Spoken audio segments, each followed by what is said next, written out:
everyone, welcome back to Barker-Stargazer's YouTube channel. A channel that mainly focuses on crochet, but we don't stick to that. But today we are sticking to that because we're going to do another AI to reality. Now this is going to be a relatively quick one for me to make because it's based on this image. Now, as you can see on this image, there are multiple AI representations of what I believe is meant to be the same thing.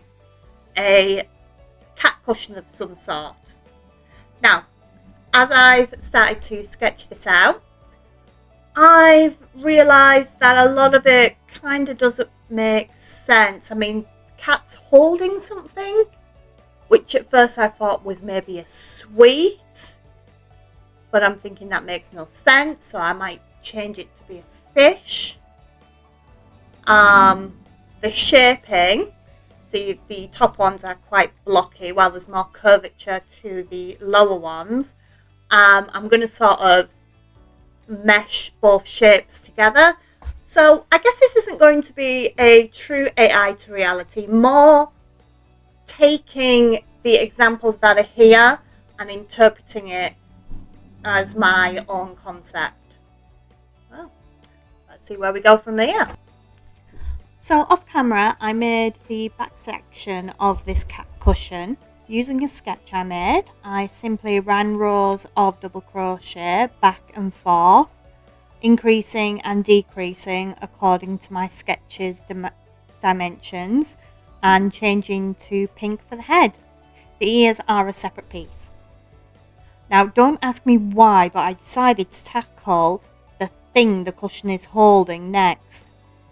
I do know why I decided it should be a fish, because cats like fish.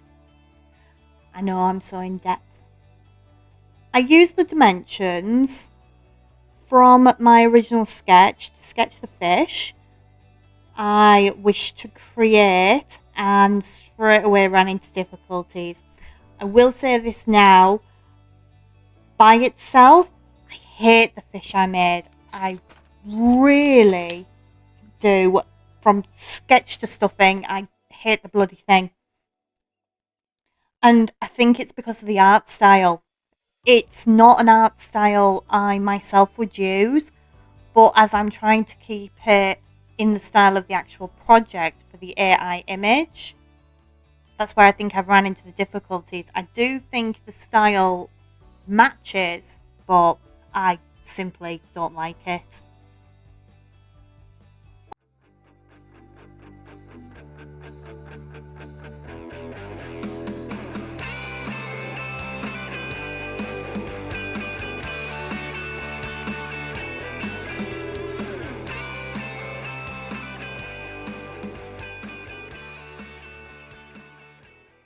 Okay, we are seeing the first magnets going in. We'll get more into that later. The tail fin has been made in two identical pattern pieces. First by dividing off the end of the fish and doing one fin, then reattaching to do the second fin. I did then reverse the pattern to create the side fin, which I can't remember the proper name for.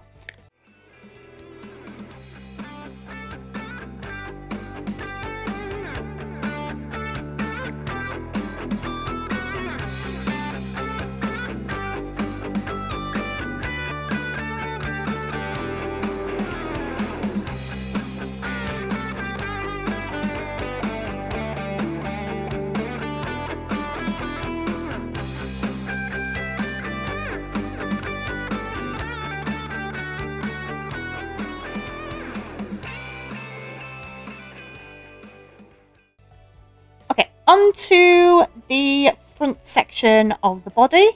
I wanted to start at the base as it's the widest part, and after far too much thought, decided to just work the first row off the first row of the back section. And here is where I remembered why I was interested in this AI image in the first place. And it comes down to the shaping. On the AI image, you can see here the feet and nose are raised up, but are not added on sections. More often than not, in crochet, we make a relatively flat base, then add raised sections in to create more dimension. As this AI image is in one piece, I also wanted to do mine in one piece. And that's where we come on to the feet. So that means I need to be doing colour changes in the rows themselves and using increases and decreases to make the shaping of the foot. But to be honest, making sure these sections are well stuffed in the final part is going to be just as important as making sure these stitches are giving enough room.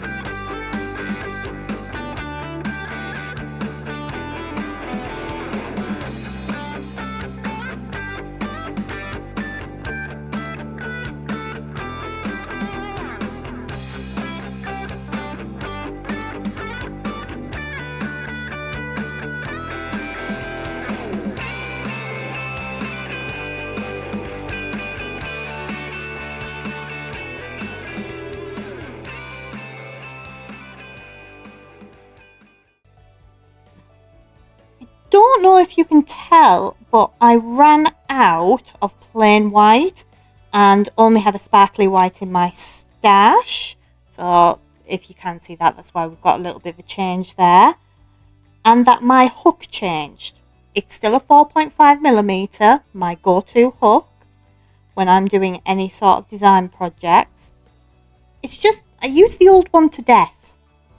How did it get this mucky? I'm shocked and have since cleaned all my hooks because speed section, as I got to a part where I could just copy the rows I'd already wrote for the back. I did this all the way up to the pink facial sections. Whenever I changed pink, I added increases to create a slight puffed effect on the cheeks. It's not very deep.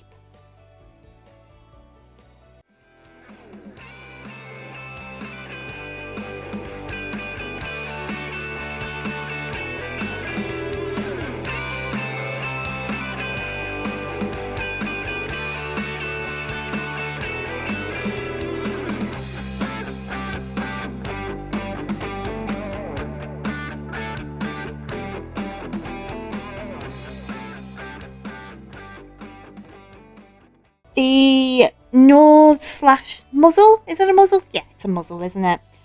Of the cat has been created by first working in the front loops only on the underside of the muzzle, just to give it a sharper raise, and the rest was achieved with increases and decreases. Once the muzzle and cheeks were complete, I was once again able to use the rows I'd already created for the back piece on this front.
arms, not paws, arms. You can clearly see they are arms, not paws. These were made on the round. They are a simple tube with one open end. I chose not to stuff them when complete, and they lay flat on the finished cushion.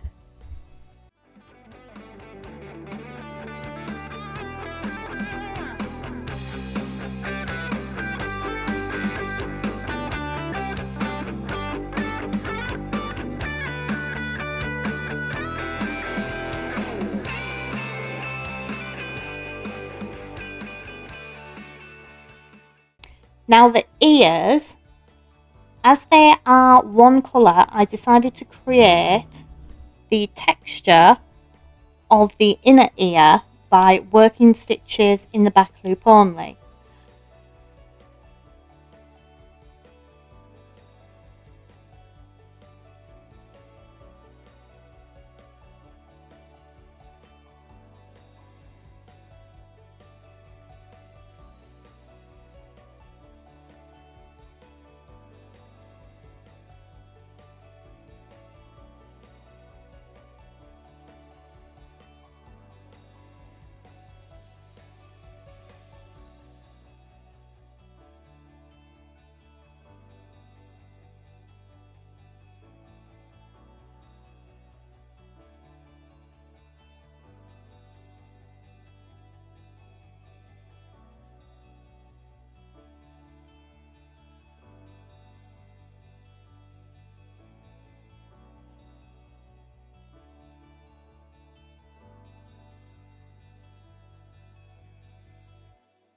I also ran a running stitch through the ear to better define this area. I did leave a channel open around the edge of the ear for stuffing to create more dimension, but ended up removing it from the final cushion as it was poking out. It didn't look good.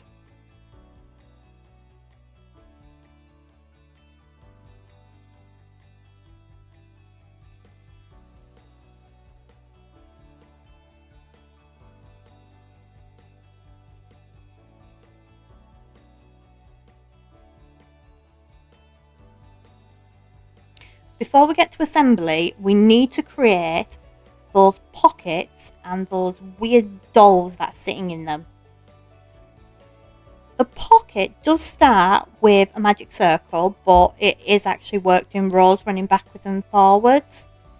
It's just easier to start with a magic circle when it's something this narrow, so you can easily create the curve on the base.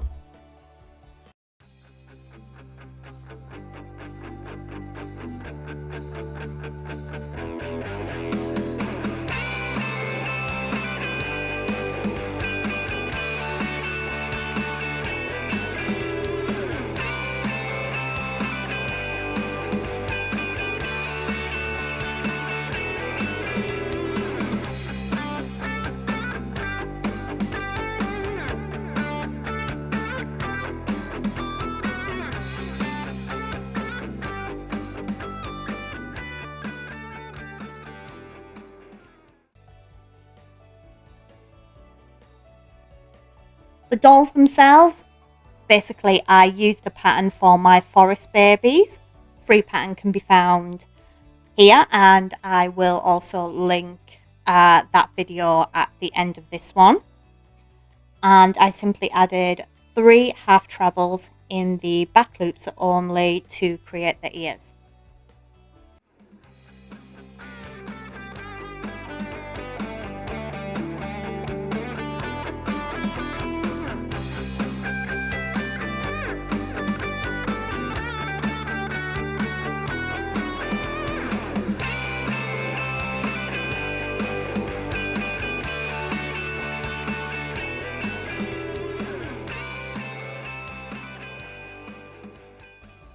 Now, remember the magnets in the fish? I added 2 magnets to each paw, using fabric glue, of course, with the idea that the cat could hold the fish, but that I wouldn't have to attach the hands together, so like they could be left open.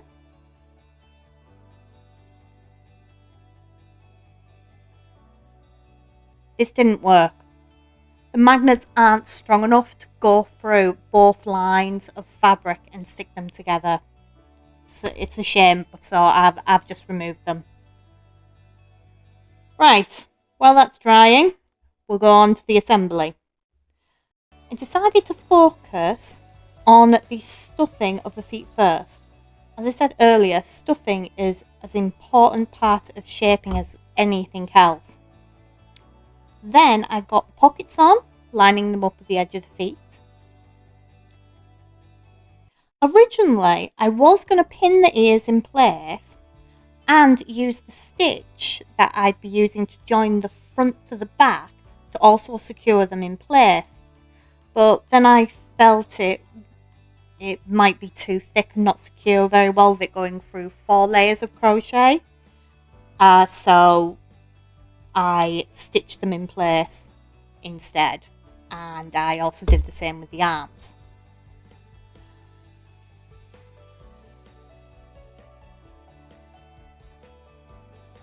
Turning the cushion inside out, I used a row of double crochet to join the front to the back, leaving a gap so I could turn out and stuff. This gap was closed with a running stitch.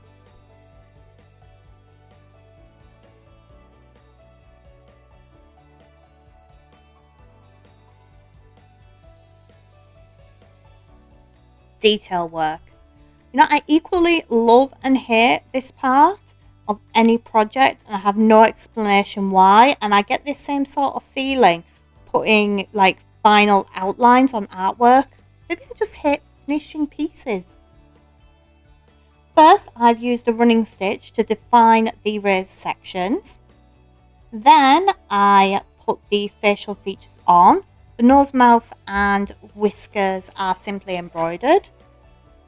But the eyes had to be made separately, simply because I have no toy eyes large enough, so I ran up 2 black circles and stitched them in place. I added a little white detail to each eye as well. And the little dolls got embroidered eyes as well.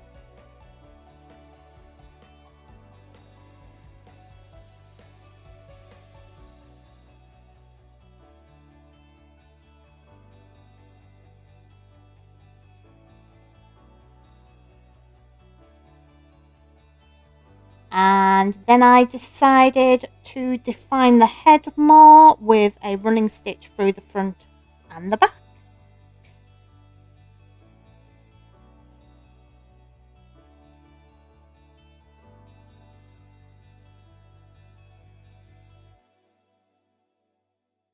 Last but not least, the arms were stitched together and the fish placed in them, because that's the only way I could get the arms to hold the fish without the magnets. Alright, here's our finished cat cushion. Now, everyone does keep telling me that they do think it looks like a cat. I think it looks like a mouse. I am quite surprised how well the fish looks within it, because I honestly did not like the fish at all when I was making it. These little peg dollies have now been decided by my children that they are kittens.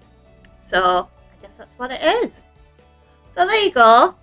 As you can see, fairly simple AI to reality there. It's from the back, the front, and maybe somewhere down the line I will figure out the whole magnets thing. I'll find some proper magnets. Maybe it's just the type of magnet I'm using and I can incorporate that in some future projects. But for now, that's the latest AI to reality. And I'll see you guys next week. Bye.